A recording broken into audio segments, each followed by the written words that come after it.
और दिल्ली से अब रुख करते हैं हैदराबाद की ओर। इस वक्त पूरे देश की नजर हैदराबाद पर है। यहां चुनाव तो म्युनिसिपल कॉर्पोरेशन का हो रहा है, लेकिन तैयारियां नेशनल चुनाव की तरह दिख रही हैं। गृह मंत्री अमित शाह ने हैदराबाद में रोड शो किया। योगी आदित्यनाथ के रोड शो की तरह आज भी बीजेपी समर्थक सड़क पर अमित शाह के साथ नजर आए। बीजेपी का प्रदर्शन देखकर लग रहा है कि असदुद्दीन ओवैसी की नींद उड़ी हुई है। अपने गढ़ में बीजेपी की जय जयकार से ओवैसी का परेशान होना लाजमी है।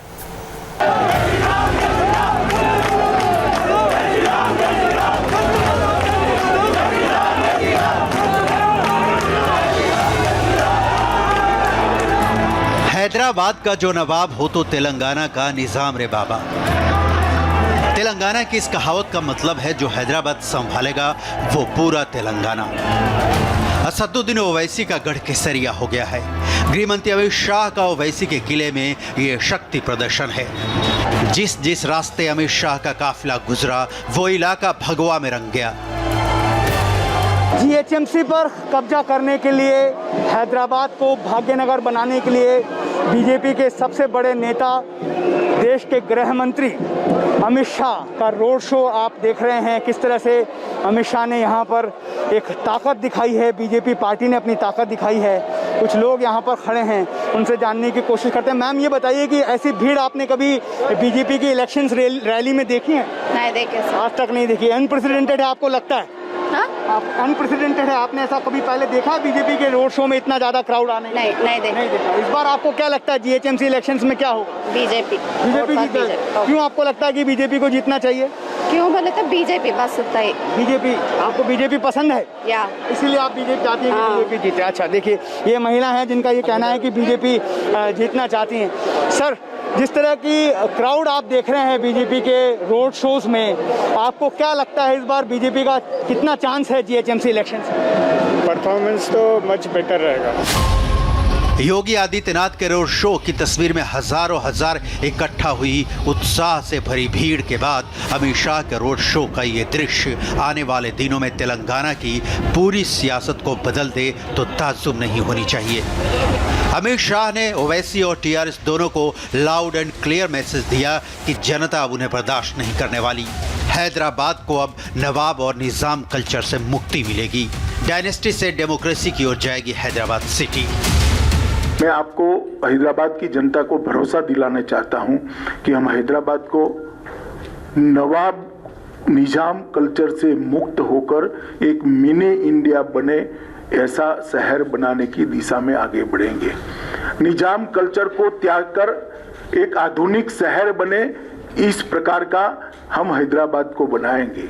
यहाँ किसी का अपीसमेंट नहीं होगा, किसी के साथ अन्याय भी नहीं होगा। हम डायनेस्टी से डेमोक्रेसी की ओर जाना चाहते हैं। चाहे ओवैसी साहब की पार्टी हो, चाहे टीआरएस की पार्टी हो, हमें तो बहुत सवाल करती हैं, मगर मैं पूछना चाहता हूं कि इतने बड़े तेलंगाना में आपके परिवार के अलावे आपको कोई नहीं मिलता है जी?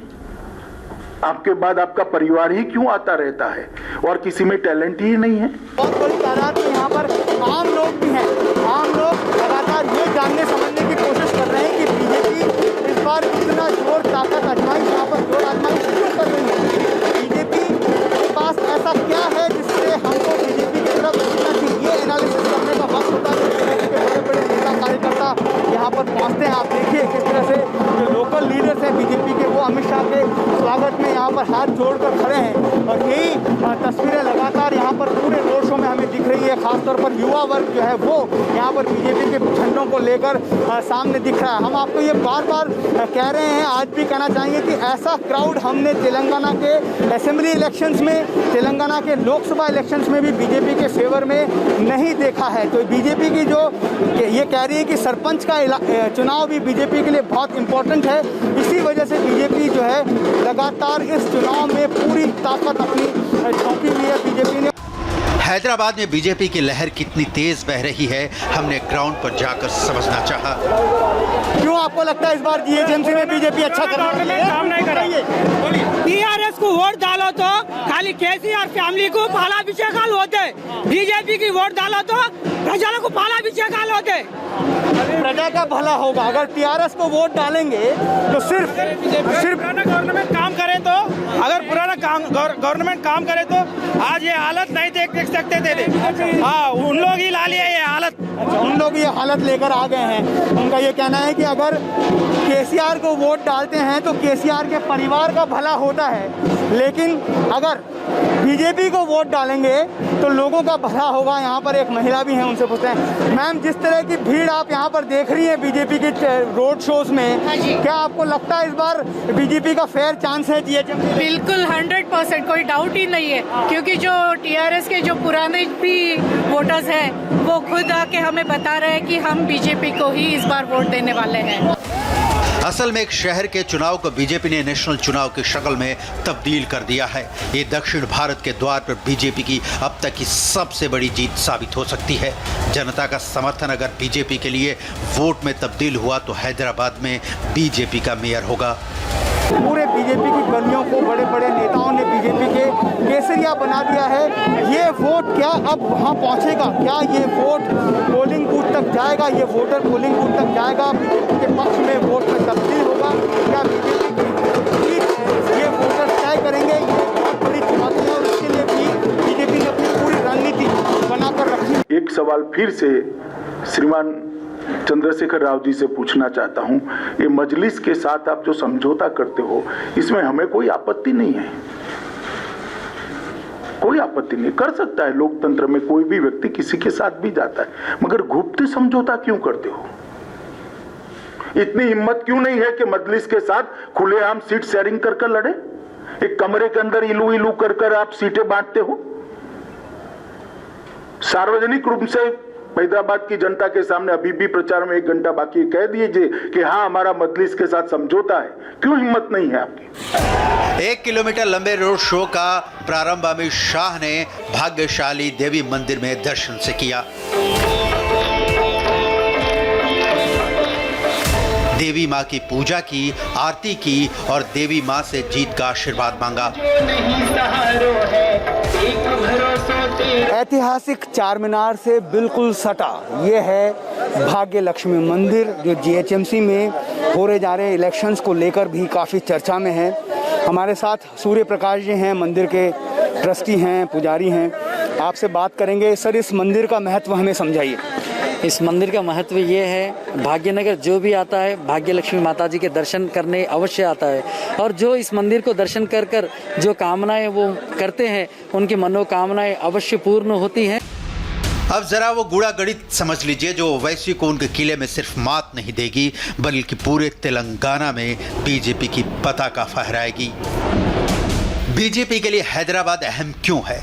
बीजेपी की नजर 2023 के चुनाव पर है। हैदराबाद म्युनिसिपल चुनाव तेलंगाना विधानसभा चुनाव का लिटमस टेस्ट होगा।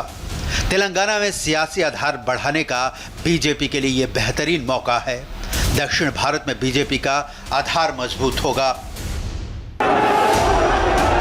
अमित शाह जैसे चुनावी चाणक हैदराबाद की जीत से तेलंगाना की जीत तय करना चाहते हैं और ओवैसी की छटपटाहट बढ़ी हुई है।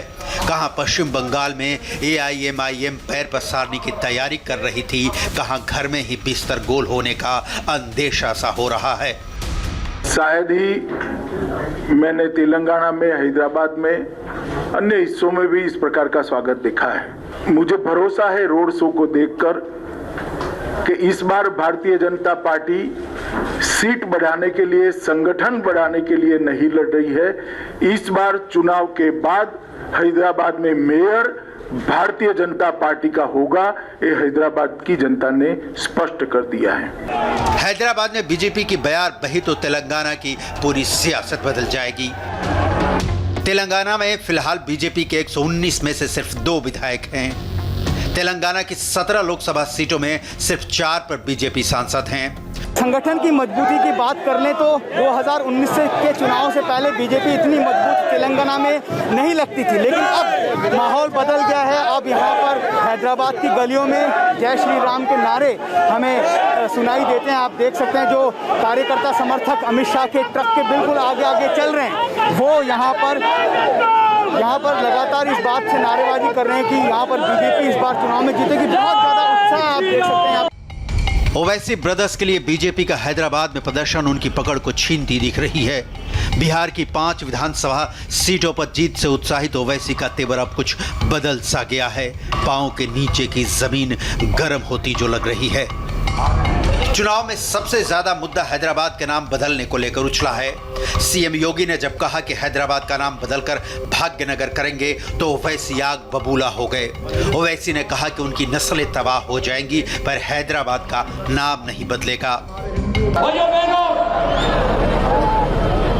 लोग मुझसे पूछ रहे थे क्या हैदराबाद भाग्यनगर हो सकता है?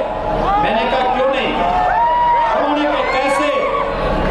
हमने कहा देखिए उत्तर प्रदेश में भारतीय जनता पार्टी की सरकार आई, हमने फैजाबाद को अयोध्या कर दिया। हर जगह नाम बदल देंगे।